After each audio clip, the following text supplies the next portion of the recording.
Welcome back to Digital Trends Live. Thanks for joining us, however you're finding this show or wherever you're watching. We do appreciate it. One of the fun things here at Digital Trends, especially for this live show, is we get to talk to all kinds of different people, including people who are entrepreneurs, breaking into different industries, different kinds of companies, different concepts of companies and services that we're used to. And that's what we're going to be doing next. So I'm Greg Nibbler, very excited to be joined right now by the president of ScoopM. It's DeAndre Lewis. Hello. How's it going, guys? Going well. Thank you so much for coming on here today. Really excited to talk about what you have, talk about your platform. So Sure. maybe probably the best way to start this off is just have maybe you give us the run through of what ScoopM is and maybe why you founded it. Sure. So ScoopM is basically a transportation and logistics company with we obviously have an emphasis in rideshare. And the reason why it was founded was quite simple. There are some major gaps in the existing rideshare and overall gig economy. And there are many things lacking as it pertains to compliance, safety, and ultimate concern and care for both the drivers and the riders. The platform was created simply to provide a significantly safer and more thorough alternative to what is out there currently. And this extends far beyond just standard rideshare. It also involves, food transport, as well as object transport and the logistics around those elements as well. Okay, interesting. Yeah, I want to get into each one of those. Maybe going back to some of the things that you talked about, the gaps that you're seeing in the current services. And I'm assuming we're talking about, Uber and Lyft and services like that. What are some of those gaps that you see? Well, I think we've seen the general public is fully aware of kind of what's going on and what needs to be there.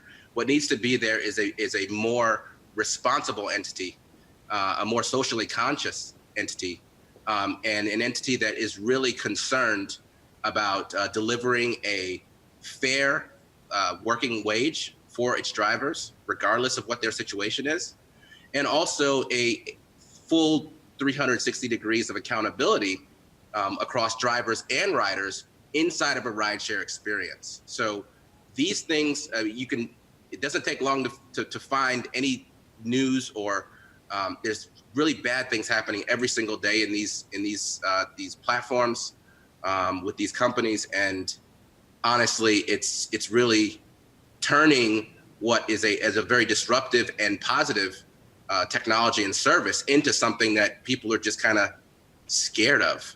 Yeah, and it needs to be that. There's definitely been some horror stories that I think we've all seen that have come out regarding ride sharing. So let's talk about ScoopM. Maybe Sure. from the let's go from the driver perspective first, and then talk about what it's like from a consumer perspective. So for drivers, what's different for them signing up with ScoopM, and how does that process work? Maybe compared Sure. to some of the competitors.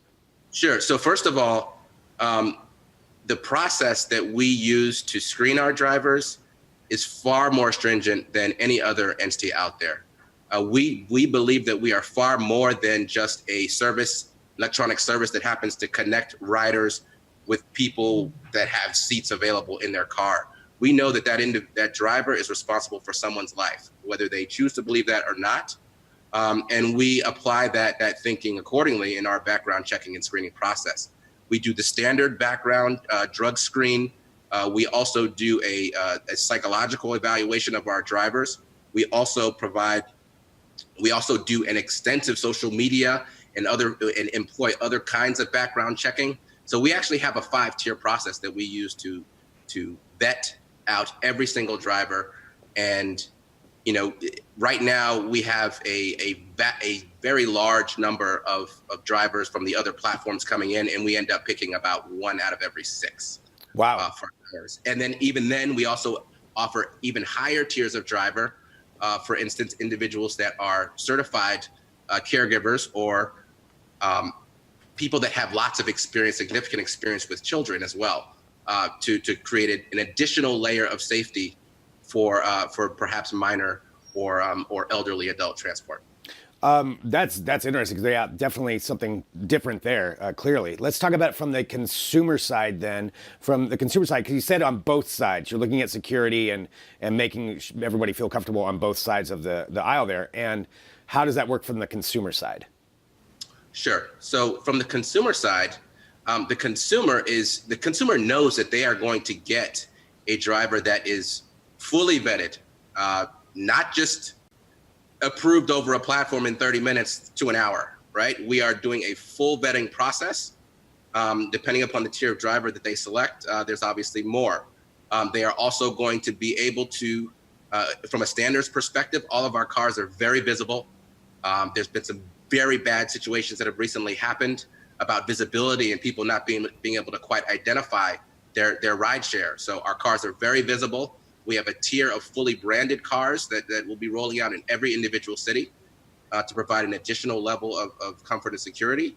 And we also have the standard operator-owned cars that are still branded with the digital signage as well as the decals and logos.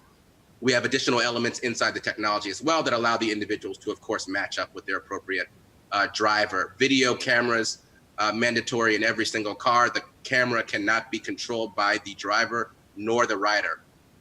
Connected to the cloud, and we're actually able to objectively see what's going on in every single rideshare experience and respond accordingly. Interesting. That's definitely a difference. And just really, I want to talk about just the app itself, but really quick. So you said you're going to have your own branded vehicles and the standard rideshare vehicles. Yes. So there'll be a mix of both. Absolutely. We think it's very important. We think that there is a huge percentage of our population that won't even touch rideshare right now because of what's happened and because they just don't trust the situation.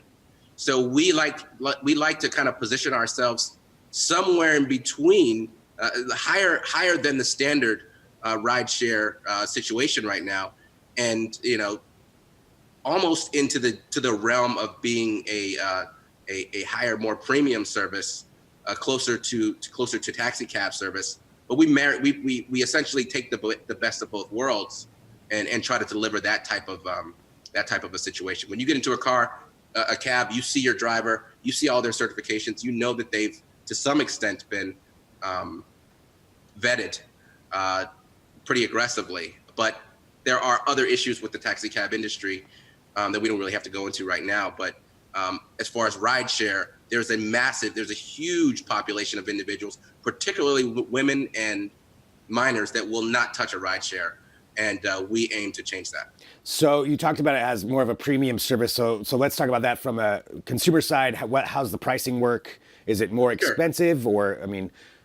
Absolutely. So from a premium service perspective, and actually getting a higher vetted driver, they do cost more. They do cost more. And we're not going to shy away from that. We think that the service that we deliver is high quality enough to justify a 10 to 15% increase ahead of the other guys. And we believe that the results will show, and they've already started to show, that there is a large population of individuals that just really needs to be transported, and they want to take advantage of the rideshare, and they're willing to pay more, knowing that they are getting a fully vetted, very safe type of experience. And they don't have to sit there and screen their drivers through the app where they just consistently pay the cancellation fee until they like what their driver looks like. We have a large population of women in particular. They're doing that on a regular basis, and we don't think that needs to happen. Sounds like you've definitely found a market then that needs to be, that hasn't been looked after, I guess, in where it is currently. So for where you're at right now, where is the service available? When's it roll out? And when can people start using it? So the initial rollout was at an NBA All-Star Weekend in Charlotte, North Carolina. We are currently in Charlotte. We are currently in Atlanta, and we are currently in Miami. We are ramping up our service organically. We have a lot of drivers, but we are very particular about how we activate them. And as far as rollout strategies, we project that we will be in LA within the next 7 to 8 months. The other markets include Houston, and now actually Columbia, South Carolina, and also the Raleigh-Durham area. We expect to be national in terms of having everything covered from a national perspective within the next 12 months. And within 90 days, we have deployments and rollouts in Lagos, Nigeria, as well as Guatemala. Wow. So that is definitely an aggressive expansion plan. 12 months for the whole U.S. and within 90 days already going international. Very, very cool. It's very exciting to talk to you about this. It's always fun to learn about new services and ways to shake up the industry that we know. And DeAndre, I want to say thank you so much for joining us today. Thank you very much. It's been a great time, and thanks for the opportunity. Absolutely. Watch out for us. I will indeed. All right, well, very exciting. So this is, again, Digital Trends Live. So that was DeAndre Lewis, the president of ScoopM, learning about a new kind of ride-sharing service, kind of changing up that industry.